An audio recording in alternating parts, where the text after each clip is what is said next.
Alright, what's going on everyone? Hero here, and we're going to be talking a little bit more about Cyberpunk, and I'm going to use air quotes for this one as a mod, because this is more situated as a trainer. And for those who don't know what trainers are programs that allow you to basically edit the files within the game in order to give yourself certain attributes such as unlimited health, unlimited sprint, things like that. The quote-unquote mod slash trainer we're going to be talking about today is a program called WeMod. Now what this is a executable that hooks up to your game whenever you start to play, and will allow you to change different options within the game for both the character and the world. We're going to showcase a couple of these, and just to note, I don't really condone using trainers in multiplayer games. I don't see the point. But in a game like Cyberpunk 2077, which is a single player experience, I mean, it's your game, do what you want with it. So if you want to use this trainer to kind of give yourself unlimited sprint or unlimited carry weight and things like that, by all means go for it. It's more of a moral choice at that point. But I figured because the modding scene right now is a little bland, I figured I'd show off just something that people that don't really create content, or maybe someone that does create content that needs unlimited health and unlimited stamina to showcase certain things, this may be a useful tool. So I'll have a download link in the description down below. They have a free and a pro version. The pro version allows you to use the program within your phone, so that way you don't have to use the numpads or anything like that. So once you have the program installed, it will have a list of games that are available. Now this will read your Steam library. Not all of the games that are listed will have trainers on them. These are people actually creating trainers and creating programs to kind of give you the files that you need to edit the game itself. So Cyberpunk already has 31 options. This again ranges from unlimited health, the stamina, and things like that. We'll showcase just a couple of these, such as the edit money and grenades. Now this is just going to be on a save file that I have. It's not going to really be in my main game, but we'll go ahead and showcase this off anyway.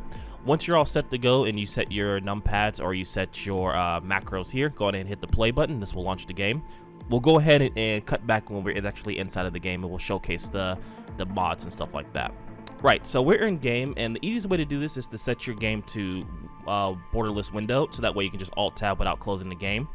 Head over to the WeMod program, and as you can see here, you could have the macro set up. Now, if you want to use the toggle buttons, you need the pro version. So for this, we have the numpad set for unlimited stamina, which is going to be numpad number 2. So if we go inside the game again, and I hit numpad 2, you'll hear that sound, and if you check back with the mod, you'll see that unlimited stamina is on now. And it's a very simple process. Like I said, it's one of these things where it's a moral choice. As you can see, my stamina up top is not draining anymore. And this can be applied for different things as well. So if we go back to the mod, we have super jump and unlimited double jump. Now I don't have the prosthetics to do the double jump. However, I can do the super jump, which is going to be alt and numpad number 1. As you can see, you can hear the sound again.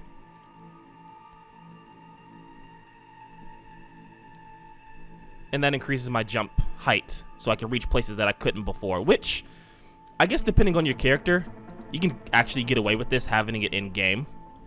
However, I think you still take fall damage. We'll find out now. There you go. So you can still take fall damage. We'll cut back to us not dying. So again, the process is very simple. I could go down each one of these and showcase the ones that would be most useful to you, but I think the points it's kind of gotten across. You can set macros for each one of these, and you can essentially just kind of alter your game experience with it. Again, this is more of a moral choice. Some people may see it as blatantly cheating, which it kind of is. Some people may see it as modification because it is a single player game. The one that may be the most useful is the edit money. So for people who feel like they can't get enough eddies in the game, they can just simply go into the game and then press the F2 button, which I apologize for that sound. It is an annoying sound. As you can see here, I have 40,000 eddies, and I believe if I go back to my inventory, as you can see up top, I now have 40,000 eddies. Now, this is always going to stay this number until you disable the program, and I'll show you what I mean. Let's see if we can find something here to spend our money on. So give me a second while I try and find a shop. Alright, so we found a shop, and as you can see, I have 4,000 A's in my inventory. I still have the mod enabled, so let's just say for the sake of whatever, I'm going to buy these rare components, right?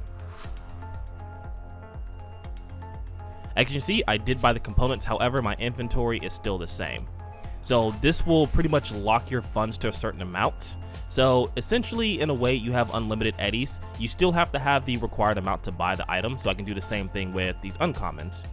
I can buy the max amount. As you see, it locks my eddies. It also locks the vendor's eddies as well. So that's something to be aware of if you do decide to use the eddies. As you can see, it did decrease on the side. But if I go back into my inventory, I still have 40,000 eddies. So again, this is just not necessarily a mod, it is a trainer / cheat engine, so use it to your own discretion.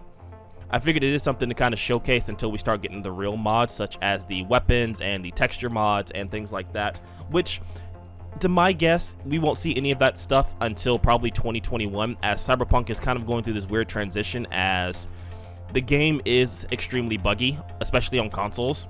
So there are things that need to be patched out first before we ever have any type of mod tools from CD Projekt Red. Now, that doesn't mean that the community is not going to bring out the mod tools. It's happened before, but we will definitely see what happens in terms of how the game gets patched up and how it performs. So again, the link will be in the description down below for the WeMod tool if you decide to use it. Again, it is a trainer / mod, even though it is called WeMod, so it is a cheat engine.